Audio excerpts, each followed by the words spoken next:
आइए जानते हैं कन्या राशि वालों के बारे में 2022 नवंबर का महीना किस प्रकार व्यतीत होगा। तो जितने भी कन्या राशि के जातक मेरे साथ जुड़े हुए हैं या उनके मित्र जुड़े हुए हैं, वो अपने मित्रों को बता सकते हैं, भाई हमने आपके कन्या राशि का फल सुना था। उनको और जो नए व्यूअर्स मेरे साथ जुड़े हैं उनको भी मैं बता देना चाहती हूँ कि जितने भी राशि फल हम लेते हैं वो सारे हम चंद्र राशि के हिसाब से लेते हैं, यानी कि हॉरोस्कोप पत्रिका के हिसाब से जो आपकी राशि निकल कर आती है उसी राशि के हिसाब से हम आपका प्रेडिक्शन करेंगे। कृपया इसको सन साइन से कंफ्यूज नहीं करना है आपने, ठीक है। तो आइए जानते हैं कन्या राशि वालों के लिए महीना किस प्रकार व्यतीत होता है। तो हम देखते हैं काफी संघर्ष है, आपकी मेहनत बढ़ गई है। जॉब क्षेत्र है तो संघर्ष बढ़ गया है, बिजनेस है तो संघर्ष बढ़ गया, बहुत काम कर रहे हैं, बहुत एफर्ट्स कर रहे हैं, बहुत मेहनत कर रहे हैं और जो आउटपुट है वो कम है, रिजल्ट जो है वो कम आ रहा है।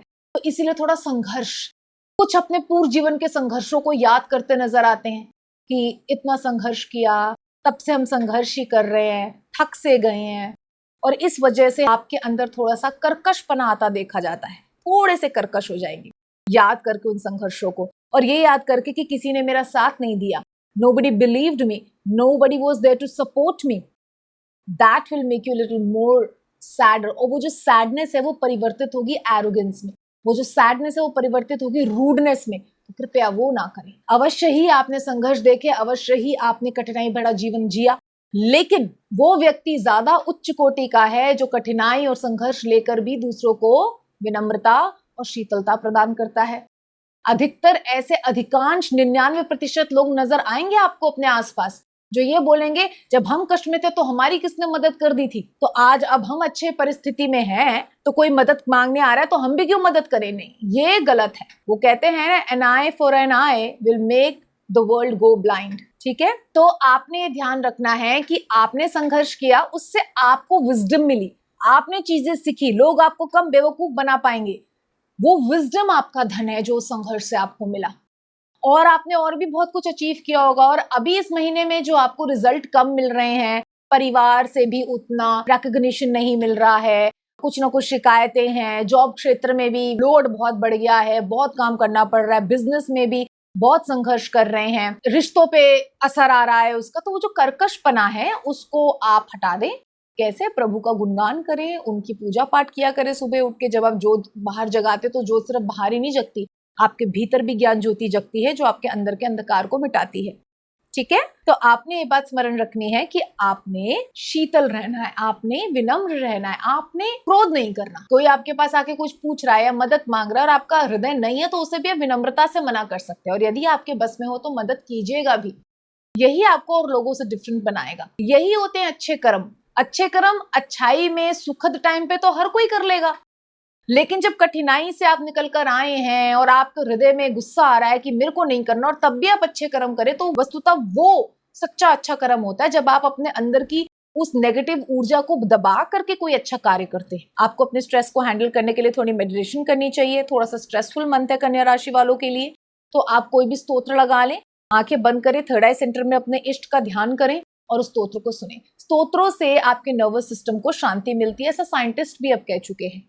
आपको आराम मिलेगा, शांति मिलेगी और आराम से सुख की नींद आप सो सकेंगे, ठीक है। स्तोत्र सुनने से, सोने से न्यू सेल्स बनेंगे जिससे कि आप थोड़े और एक्टिव हो पाए। तो ऐसा समझ लीजिए just the matter of 30 days, और मुझे ये टाइम बहुत अच्छे से निकालना है।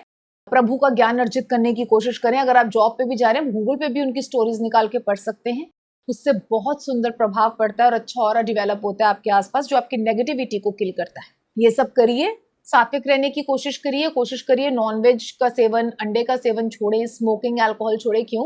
क्योंकि ये सब तामसी पदार्थ हैं। ऑलरेडी तमस का एक गुण, क्रोध, एंजाइटी, स्ट्रेस, थकान, एक नहीं अनेक गुण आपके अंदर आए हुए हैं।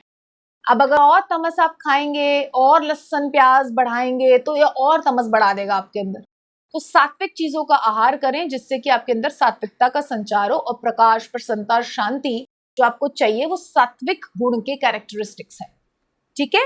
तो सात्विकता को बढ़ाइए, प्रभु के सुयश का गान करें, थोड़ा सा टाइम निकालें। तो अब हम जानते हैं लकी कलर के बारे में। तो लकी कलर आपके लिए निस्संदेह रूप से निकल कर आ रहा है येलो एंड ऑरेंज। तो ऑरेंज आप हनुमान जी को चोला चढ़ा सकते हैं, येलो कृष्ण जी को चढ़ा सकते हैं, पुष्प वैसे उनको चढ़ा सकते हैं, खाद्य पदार्थ वैसे कलर के बना के चढ़ा के खुद खा सकते हैं भोग लगा के उनको। इससे आपके अंदर सात्विकता का संचार होगा। और ये भी कर सकते हैं कि ऑरेंज कलर का झंडा हनुमान जी के मंदिर में चढ़ा दें, जय श्री राम लिख के, वो भी आपके लिए बहुत लाभदायी होगा। पंडित जी को बोलेगा हनुमान जी के मंदिर के ऊपर लगा दे। उस दिन सात्विक रहिए, ब्रह्मचर्य में रहिए, no nonveg, no alcohol, no अंडा, नो तामसी पदार्थ, no smoking, no tobacco. Okay, आप सबको ये पता ही है, पर मेरा फर्ज है बताना, इसलिए मैं बता देती हूँ। तो अब आइए हम जानते हैं हेल्थ कैसी रहेगी। तो हेल्थ सिर्फ स्ट्रेस बहुत ज्यादा है, स्ट्रेस को कम करना है, उसका मैंने तरीका बता दिया। मेडिटेशन वो करिए और इन सब बातों को अपने मस्तिष्क में गाढ़ रूप से बिठाकर सावधानी के साथ शीतल और विनम्र रहकर इस महीने को व्यतीत कर लीजिए। धन्यवाद।